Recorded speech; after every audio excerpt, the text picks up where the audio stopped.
Hello, good morning बेटा। अभी हम लोग 11th क्लास केमिस्ट्री कर रहे हैं। आपका टॉपिक चल रहा है फिलहाल लॉ ऑफ केमिकल कॉम्बिनेशंस, जिसमें दो हम कर चुके हैं, law of constant proportion and law of conservation of mass. I hope आपने न्यूमेरिकल्स कर लिए होंगे। Law of conservation of mass में तो कोई दिक्कत नहीं आई होगी। लॉ ऑफ कांस्टेंट प्रोपोर्शन में मैंने आपको एक समझा दिया था, बिल्कुल सिंपल एग्जाम्पल है। आपको सिर्फ ये प्रूव करना था कि दोनों कंपाउंड्स के अंदर किसी भी एक एलिमेंट की परसेंटेज जो है वो सेम है। अगर फिर भी आपको लगता है कि आपको कोई दिक्कत आ रही है, कुछ भी न्यूमेरिकल में प्रॉब्लम है, तो आप मेरे को मैसेज कर दीजिएगा। मैं एक सेपरेट वीडियो बना दूंगी जिनमें हम सिर्फ न्यूमेरिकल सॉल्व करेंगे इफ आपको कोई भी प्रॉब्लम आती है तो। ओके, चलिए। तो अभी हम थर्ड लॉ के ऊपर है बेटा, that is law of multiple proportion. ये आपके लिए नया है, आपने इसको नहीं पढ़ा है। पिछले वाले दो लॉ तो आप पढ़ भी चुके हैं 9th क्लास में।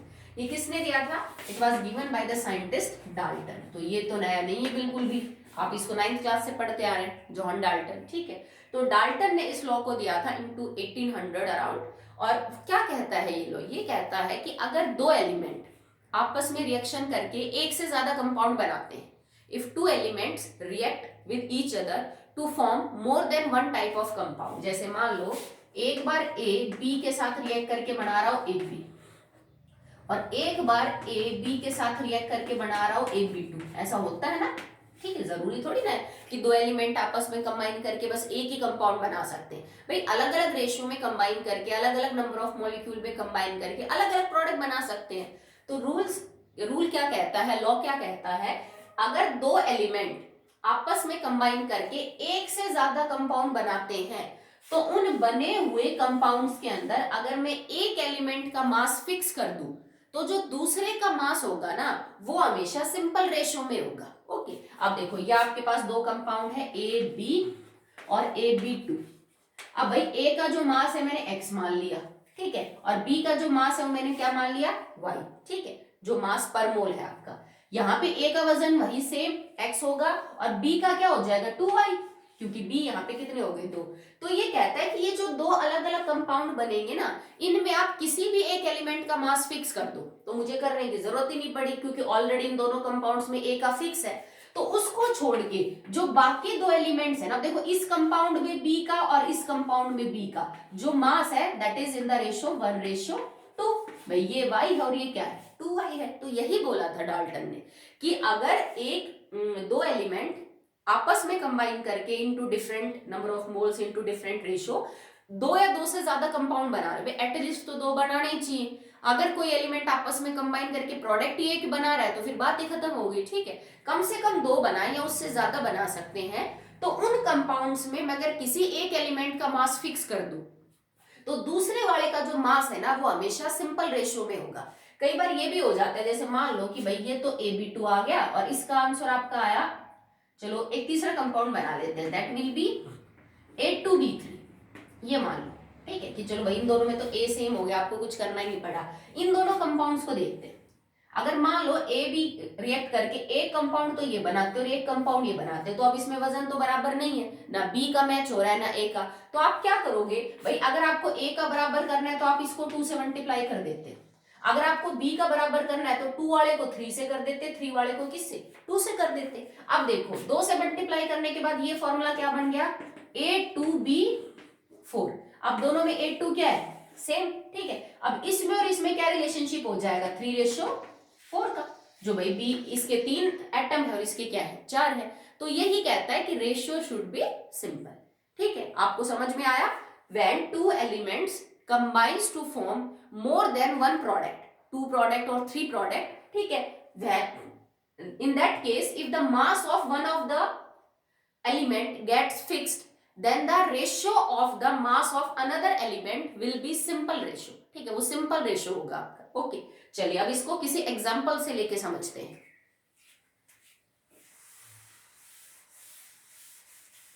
जैसे कार्बन है, कार्बन बेटा ऑक्सीजन के साथ रिएक्शन करके दो कंपाउंड बनाता है, या तो वो CO2 बनाएगा या carbon combines with half of O2 to form CO। भाई बात तो सेम ही है, कार्बन एलिमेंट तो दो ही वही है, कार्बन और ऑक्सीजन। एक बार कार्बन ऑक्सीजन के साथ कंबाइन करके बना रहा है कार्बन डाइऑक्साइड और एक बार बना रहा है कार्बन मोनोऑक्साइड। अब देखो दो फॉर्मूले लिखे आपने, CO2 एंड CO। दोनों में कार्बन का मास फिक्स है, क्यों? क्योंकि ये भी 12 रेशो क्या हो गया? 32 और ये है 12:16। अगर दोनों में मैं कार्बन का फिक्स कर दूं तो इन दो कंपाउंड्स में ऑक्सीजन का रेशो क्या हो जाएगा, देखो इट इज 32:16, दैट इज 2:1। या फिर मैं कार्बन मोनोऑक्साइड को ऊपर लिखती, CO2 को नीचे रखती, तो आपका रेशो हो जाता 1:2, दैट इज सिंपल रेशो। ठीक है, और देखिए कंपाउंड है SO2 एंड SO3, सल्फर और ऑक्सीजन रिएक्ट करके SO2 भी बनाते हैं और SO3 भी। अब SO2 के अंदर रेशो क्या है, 32:16 दूनी 32, इसमें क्या है 32:16 48, 32 दोनों का फिक्स है, कुछ करना ही नहीं पड़ा। इन दोनों में रेशो क्या है 32:48, दैट विल बी रेशो 2:3, तो रेशो आपका क्या है, सिंपल है। ठीक है, जैसे और भी कंपाउंड है, फास्फोरस की 2 ऑक्साइड्स बनती हैं, आपको पता है, इट इज P2O5 और P2, एक तो आपके पास ये 4 वाली ले लीजिए P4O10 या फिर P4O6, या इसको लिख सकते हो P2O5 या लिख सकते हो P2O3, एक ही बात है। ठीक है, इनमें आप चेक करके देख लीजिए, आपका जो रेशो आएगा that will B a simple ratio. Nitrogen की बहुत सारी ऑक्साइड है, 5 एक्चुअली में, तो इसकी जैसे NO2 N2O। ठीक है, चलो इसी में करके दिखा देते हैं। अब देखो नाइट्रोजन ऑक्सीजन के साथ रिएक्ट करके NO2 भी बनाता है और N2O भी बनाता है। ठीक है, अब मान लीजिए दो कंपाउंड है, इनमें ना तो ऑक्सीजन का मास मैच हो रहा है ना नाइट्रोजन का। मान लो मुझे नाइट्रोजन का मैच करना है, मैंने इसको मल्टीप्लाई बाय क्या कर दिया 2। अब ये कंपाउंड क्या बन गया N2O4, 2 दूनी 4। अब नाइट्रोजन का मास दोनों में क्या हो गया सेम, तो ऑक्सीजन के मास का रेशो क्या हो गया, इसमें तो 4 ऑक्सीजन और इसमें 1 है, दैट विल बी 4:1। अगर मैं इससे इसका रेशो निकालती दैट विल बी 1:4। ठीक है, तो यही इसने कहा था डाल्टन ने कि अगर ऐसा है कि दो एलिमेंट एक से ज्यादा कंपाउंड बना रहे हैं तो उनके जो मास का रेशो होगा किसी फिक्स एलिमेंट को रखने के बाद वो एक सिंपल रेशो होगा। समझ आया आपको? चलिए अब इस टॉपिक के न्यूमेरिकल्स करते हैं। देखिए बेटा, न्यूमेरिकल है, कार्बन फॉर्म्स 2 ऑक्साइड, हमें पता है it is carbon monoxide and dioxide. ठीक है, तो कह रहा है कि कार्बन 2 ऑक्साइड बनाता है, पहली जो ऑक्साइड है ना उसमें कार्बन की परसेंटेज इतनी है और दूसरी वाली ऑक्साइड में कार्बन की परसेंटेज ये है। आप ये बताइए कि ये जो डाटा है ये लॉ ऑफ मल्टीपल प्रोपोर्शन को फॉलो करेगा कि नहीं। तो अगर कार्बन की ऑक्साइड है तो मतलब एलिमेंट तो 2 ही है, कार्बन और ऑक्सीजन। अगर आपको कार्बन की परसेंटेज दे रखी है तो मैं ऑक्सीजन की निकाल सकती हूँ। ठीक है, तो इस कंपाउंड में ऑक्सीजन की परसेंटेज क्या हो जाएगी, इट इज 100 माइनस में 42.9। ठीक है, और इस केस में ऑक्सीजन की परसेंटेज क्या हो जाएगी, इट इज 100 माइनस में 27.3%। तो आप इसको सॉल्व कर लीजिए, आपका आंसर आएगा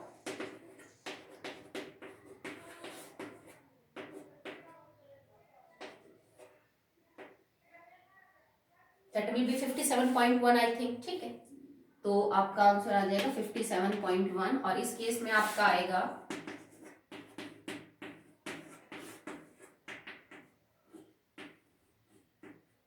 sorry not in this case 42 no 1 second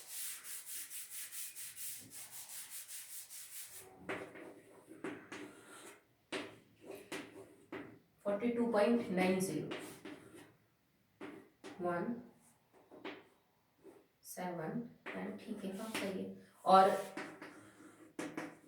इसमें से हमने सब्ट्रैक्ट किया है 27.30, then 10 7 2 and that will be I think 8 7।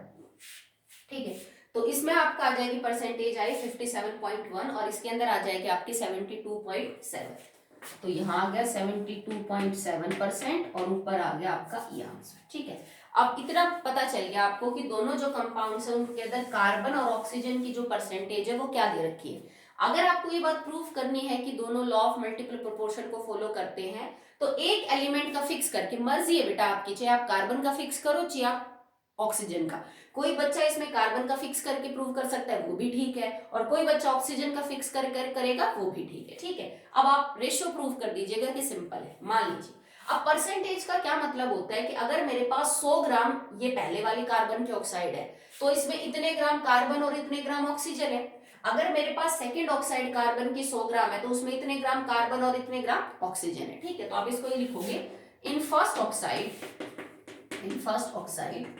ठीक है, 100 ग्राम ऑफ इट कंटेन, ठीक है, 42.9 gram carbon and 57.1 gram oxygen, ठीक है। In second oxide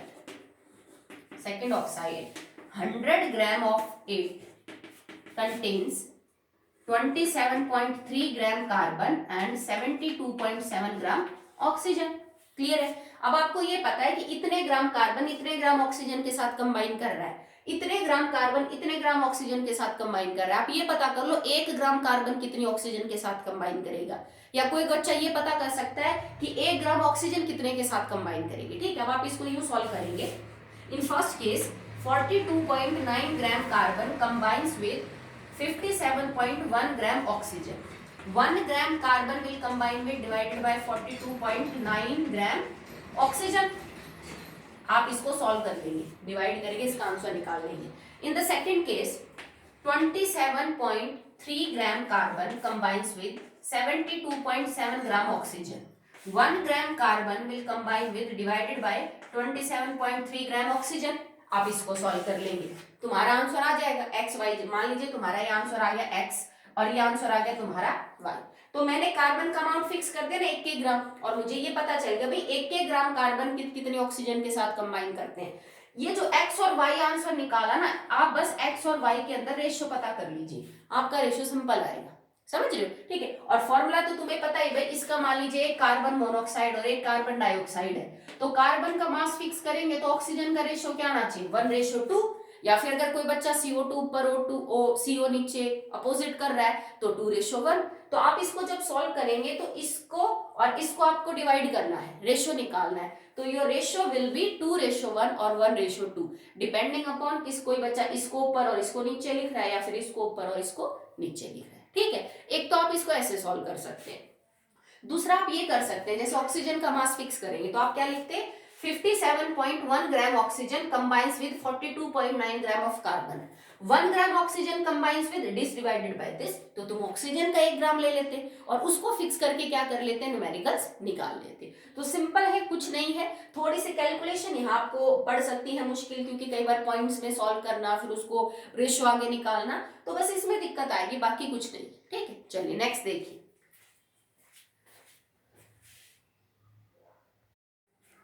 next numerical है बेटा, कॉपर फॉर्म्स 2 ऑक्साइड, हमें पता है it is Cu2O and CuO, ठीक है। तो कह रहा है कि 2 कॉपर के ऑक्साइड हैं, आपको ये बात प्रूव करनी है that the law of multiple proportion is valid और नॉट। उन दोनों का आपने 1 ग्राम लिया है, दोनों ऑक्साइड्स का 1 ग्राम लिया और उसको हीट किया।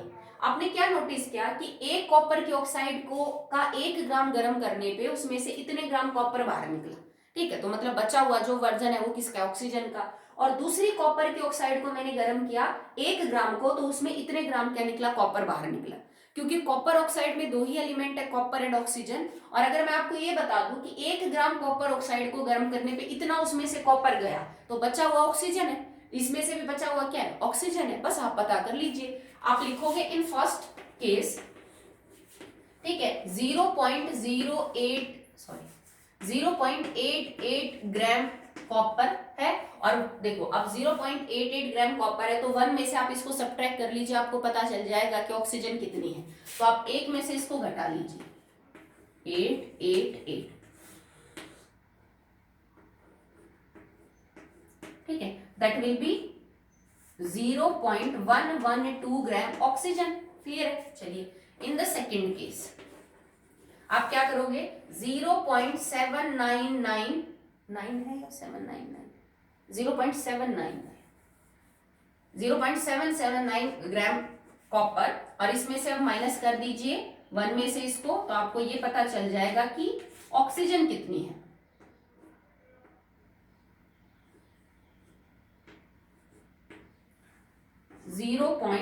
.201 ग्राम ऑक्सीजन। क्लियर है डाटा। अब सेम चीज प्रूव करें जैसे लास्ट एग्जांपल में प्रूव किया कि इन दिस केस इतने ग्राम कॉपर रिएक्ट विद इतने gram of oxygen, in this case इतने ग्राम कॉपर रिएक्ट विद इतने ग्राम ऑफ ऑक्सीजन, तो 1 ग्राम कॉपर कितने के साथ करेगा या 1 ग्राम ऑक्सीजन कितने के साथ करेगा। ठीक, इसको हम ऐसे सॉल्व कर लेंगे। 0.88 ग्राम कॉपर के लिए कितनी ऑक्सीजन है, 0.122 ग्राम। 1 ग्राम कॉपर के लिए कितनी होगी, बटे में 0.88 ग्राम ऑक्सीजन। सेकंड केस में 0.799 ग्राम कॉपर के लिए कितनी ऑक्सीजन चाहिए, 0.201। तो 1 ग्राम कॉपर के लिए कितनी चाहिए, बटे में 0.799 ग्राम ऑक्सीजन। आप इसको सॉल्व करके आंसर निकाल लीजिए, लेट इट बी x। इसको सॉल्व करके निकाल लीजिए, let it be y। You have to calculate ratio between x and y। और क्योंकि फॉर्मूला आप जानते हो, formula is CuO and Cu2O, ठीक है। तो अगर मान लीजिए किसी बच्चे ने ऑक्सीजन का मास फिक्स किया, तो कॉपर के मास का रेशियो मिलेगा 1:2 या 2:1, डिपेंडिंग अपॉन कौन सा फॉर्मूला ऊपर और कौन सा आपने नीचे रखा है। अगर आप कॉपर का मास फिक्स कर रहे हो, तो जैसे देखो कॉपर का मास फिक्स करने के लिए मेरे को इसको 2 से गुणा करना पड़ेगा ना। तो अब ये फॉर्मूला बन गया Cu2 एंड O2। तो कॉपर का फिक्स करने के बाद भी रेशियो क्या आएगा ऑक्सीजन में, या तो 2:1 या फिर क्या आएगा आपका 1:2। ठीक है, तो सारे न्यूमेरिकल ऐसे ही मिलेंगे सिंपल। मैं आपको 1-2 और करवा देती हूँ, फिर इसके लिमिटेशंस करेंगे। ठीक है, भले ही न्यूमेरिकल बड़ा हो सकता है कैलकुलेशन थोड़ी लंबी पड़ जाए, पर पैटर्न यही रहेगा। और मर्जी है बेटा आपकी, आप चाहो तो किसी भी एलिमेंट का मास फिक्स करके कर सकते हो। It is not necessary that it is copper और ऑक्सीजन, मर्जी है आपकी। ठीक, चलिए नेक्स्ट देखिए। Question is a metal forms 2 oxide. आपको तो मेटल भी नहीं बताया उसने कि क्या दे रखा है, कोई भी मेटल हो सकता है, उसके कोई 2 ऑक्साइड है। फॉर्मूला भी गेस नहीं कर सकते हैं कि क्या है, पर इतना कह रहा है कि जो फर्स्ट मेटल की ऑक्साइड है ना, उसमें मेटल की परसेंटेज इतनी है। तो इसका मतलब ऑब्वियस सी बात है, 2 ही एलिमेंट है, मेटल एंड ऑक्सीजन। तो ऑक्सीजन की परसेंटेज क्या हो जाएगी, इट इज 100 माइनस में 46.67। कर लोगे आप। सेकंड जो मेटल की ऑक्साइड है, उसमें मेटल की परसेंटेज इतनी दे रखी है, तो इस केस में ऑक्सीजन की परसेंटेज क्या हो जाएगी, 100 माइनस में 63.94%। आंसर आ जाएगा आपका। अब बेटा 100% का मतलब ही क्या होता है, आउट ऑफ 100, कि अगर इस मेटल ऑक्साइड का 100 ग्राम है, तो उसमें इतने ग्राम मेटल और इतने ग्राम ऑक्सीजन, इतने ग्राम मेटल और इतने ग्राम ऑक्सीजन। बस फिर वैसे ही करना है, 1 ग्राम मेटल के लिए या 1 ग्राम ऑक्सीजन के लिए आपका डाटा पता कर लीजिए, जो आंसर आए उसका रेशियो निकाल दीजिए। आप आराम से कर सकते हो कैलकुलेट आउट। ठीक है, चलिए नेक्स्ट न्यूमेरिकल देखिए, थोड़ा कुछ अलग होता है, उसको मैं देखती हूँ। तो सिंपल ही ये न्यूमेरिकल है कि मेटल फॉर्म्स 2 ऑक्साइड। मेटल को भी नहीं बता रखा है क्या है, बस M लिख रखा है कि कोई मेटल है, उसकी 2 ऑक्साइड है। फर्स्ट मेटल की ऑक्साइड में ऑक्सीजन की परसेंटेज ये है, और सेकंड मेटल ऑक्साइड में ऑक्सीजन की परसेंटेज ये है। ये कहता है कि जो पहली ऑक्साइड है ना, उसका फॉर्मूला ये है M3O4, जर्नल बता रहा है। तुम्हें सेकंड का फॉर्मूला पता करना है। ओके, सो इसमें करेंगे क्या, तो पहले तो आप यही करोगे कि अगर इतना ऑक्सीजन है, तो इसके अंदर मेटल कितना है, 100 माइनस में 27.60, 72.4 इसमें आगे मेटल की परसेंटेज। इस केस में करेंगे तो आप सीधा 70 आ जाएगा, मेटल की परसेंटेज विल बी 70। तो इसमें आपको क्या पता चला कि जो 72.4 ग्राम मेटल है, वो एक्चुअली में 27.6 ग्राम ऑक्सीजन के साथ कंबाइन कर रहा है। इसमें 70 ग्राम जो मेटल है, वो 30 ग्राम ऑक्सीजन के साथ कंबाइन कर रहा है। पर मेरे को फॉर्मूले से ये बात पता चल रही है कि 72.4 ग्राम मेटल का मेरा मतलब है that is 3 atom of M, 3 atoms of M, and 27.6 gram oxygen से मेरा क्या मतलब है, it is equal to 4 atoms of O। बात समझे आप मेरी? ठीक है, कि इतने ग्राम मेटल इतने ग्राम ऑक्सीजन के साथ कंबाइन कर रहा है। पर फॉर्मूले से तो ये पता चल रहा है कि इतने ग्राम का मतलब क्या हो जाएगा, 3 एटम ऑफ M। ठीक है, बिकॉज परसेंटेज तो गिवन है ना आपको, और इतने ग्राम ऑक्सीजन का मतलब है 4 एटम ऑक्सीजन के। अब आपको इसमें से ये पता है कि भाई इतने ग्राम ऑक्सीजन का मतलब है 4 एटम, पर इस कंपाउंड में तो ऑक्सीजन कितनी है, 30 ग्राम। तो आप पता कर लो कितने एटम होंगे। If 27.6 gram oxygen is 4 atom of oxygen, 1 gram oxygen में कितने एटम होंगे, 4 डिवाइडेड बाय 27.6, और हमारे पास कितनी है 30, तो 30 में कितने होंगे, गुणा में 30। ये आपको पता चल जाएगा कि सेकंड मेटल ऑक्साइड में ऑक्सीजन के कितने एटम है। ठीक है, अब आपको अगर सेम चीज पता करनी है फॉर मेटल, तो आप इसके लिए क्या करोगे, इट इज 3 डिवाइडेड बाय 72.4, और गुणा में क्या हो जाएगा बेटा, मेटल की परसेंटेज क्या है इधर, दैट इज 70। ये आपका आंसर आ गया। मान लो ये x है और ये y है। अगर तुम्हारा x और y होल नंबर है तो कोई दिक्कत नहीं है, तुम्हारा फॉर्मूला आ जाएगा, क्योंकि देखो तुम्हारा फॉर्मूला फिर क्या आ जाएगा, m तो x हो जाएगा और o हो जाएगा y। बट मान लो ये होल नंबर नहीं, तुम्हारा आंसर आ गया 1.5 ढाई। तो एटम तो 1.5 ढाई नहीं होते ना बेटा, कभी फॉर्मूले में तो नहीं होता ना m 2.5 o 3.1 नहीं होता, आपका नंबर होल नंबर होना चाहिए। ठीक है, तो अगर आपका ये फ्रैक्शन में आ रहा है, जैसे आंसर ये आ जाए m तो आ जाए 1 और o आ जाए 1.5, तो आप इसको एक ऐसे नंबर से मल्टीप्लाई करोगे पूरे फॉर्मूले को that it becomes whole number. तो जैसे मैं इसको किससे गुणा कर दूंगी, 2 से, तो ये बन जाएगा m2 और o3। तो इस तरह से आपका जो फॉर्मूला है वो निकल के आएगा। ओके, तो बचे हुए जो न्यूमेरिकल है मैंने 3-4 करवा दिए जी, आप कर लेना। अगर कोई डाउट हो फिर भी तो मैं नेक्स्ट वीडियो के अंदर 1-2 न्यूमेरिकल और इसके लिमिटेशंस वो हम करवा दें। ओके।